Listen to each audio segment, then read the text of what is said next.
শুভ সকাল মিষ্টি ভালোবাসার বন্ধুরা, কেমন আছো? তো আমাদের এখানে এক সপ্তাহ বাদেই পুজো, আর ভাই বোতল পরিষ্কার করছে। দেখতে দেখতে আমাদের গ্রামে পুজো চলে এসছে কাছাকাছি। তবে খুব আনন্দ হচ্ছে, খুব ভালো লাগছে। ঘর বাড়িগুলো অনেক গোছাতে হবে, অনেক কিছু করতে হবে। একা হাতে কিভাবে কি করব কিছুই বুঝতে পারছি না। তবে ভাই বোতলগুলো পরিষ্কার করছে, করে নে। তবে আজকে কিছু করলাম না, শুধু বোতলগুলো ভাই পরিষ্কার করছে। আজ হোক কাল ঘর বাড়িগুলো পরিষ্কার করতেই হবে। তবে যদি বাবা মা বেঁচে থাকতো তাহলে বাবা মাই ঘর বাড়ি গোছাতো। আর পুজোর কাছাকাছি আসছে, বাবা মার কথা বেশি মনে পড়ছে। পুজোর এক সপ্তাহ বাকি থাকতে বাড়ি ঘরদোর গোছান গাছান করতো, আর আমরা তো সেই আনন্দ করতাম, নতুন নতুন ড্রেস পরে ঘুরতাম। আর গ্রামে পুজো হলে কার না ভালো লাগে বলো? সবারই মনে একটা আনন্দ অনুভূতি হয়। তবে আমাদের জীবনে আনন্দ না থাকা মতন, তবে বাবা মা থাকলে আনন্দটা আরো বেশি ভালো লাগতো। তবে হ্যাঁ, আনন্দ করি, কিন্তু আমাদের মনে সেইভাবে আনন্দ নেই। আশা করি তোমরা বুঝতেই পারছো যে আমি কি বলছি, যে তারা যদি থাকতো তাহলে কতই না ভালো হতো। তো যাই হোক, আমি এখন ভাত বসিয়েছি উনুনে। আমাদের গ্যাসটা শেষ হয়ে গিয়েছে, তবে গ্যাস বুক করলেও দিচ্ছে না, কারণ মায়ের নামে গ্যাস আছে, মায়ের ফিঙ্গারপ্রিন্ট লাগবে। তো মা তো বেঁচে নেই, এখন কি করা যাবে?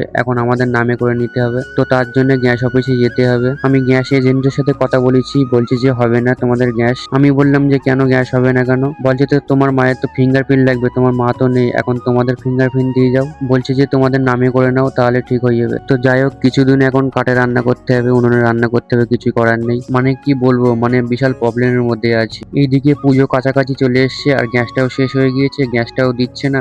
বিশাল এক টেনশনের মধ্যে আছি। তবে আমাদের কাঠে রান্না করে তেমন অভ্যেস নেই, তবুও কি করব, রান্না করে তো খেতেই হবে। তো যাই হোক, এই কটা দিন মানে খুবই কষ্ট হবে, কিছু করার নেই। তোমরা দেখেছো আমার ভিডিওয় আমি সবসময় গ্যাসেই রান্না করি। তবে খুব টেনশন হচ্ছে, খুব চিন্তা হচ্ছে আমাদের নামে হবে তো। তো যাই হোক, সকালে ভাই একটু মাংস নিয়ে এসেছিল, তো মাংসটা রান্না করব। তো তার জন্য সবকিছু গুছিয়ে নিচ্ছি, মাংসটাও ধুয়ে নিচ্ছি। যেহেতু কাঠের জলে রান্না করব, তো তার জন্য সবকিছু গুছিয়ে নিয়ে তারপর উনুন কথায় আসতে হয়েছে। তো যাই হোক, কড়াইতে তেলটা দিয়ে আলুটা ভাজা করতে দিয়েছিলাম, আর আলুগুলো ভাজা হয়ে গিয়েছে। আর আমি অল্প অল্প করে সব আলুগুলো তুলে নিচ্ছি। সত্যি কথা বলতে মুরগির মাংস খেতে আগে ভালো লাগতো, এখন আর তেমন ভালো লাগে না। তো ভাইয়ের মাংস খেতে ইচ্ছা করে, তো ভাই এনেছে। আমিও খাই, না খাওয়া মতন করে খাই। তো যাই হোক, কড়াইতে তেলটা দিয়ে পেঁয়াজটা দিয়ে আদা রসুন দিয়ে দিয়েছি। তারপর পরিমাণ মতন একটু হলুদ দিয়ে তারপর নাড়াচাড়া করে নিচ্ছি। তারপরে লঙ্কার গুঁড়ো দিয়ে জিরের গুঁড়ো দিয়ে আমি একটু কষিয়ে নিচ্ছি মশলাটা। তারপরে আদা রসুন বাটার জল ছিল, সেটাই দিয়ে দিয়েছি। আর দেখো মশলার কালারটা কেমন এসছে। তবে আমার নিজের হাতে রান্না আমার খেতে ভালো লাগে না। তো যাই হোক, এখন মাংসটা মশলার মধ্যে দিয়ে এখন কষিয়ে নিচ্ছি।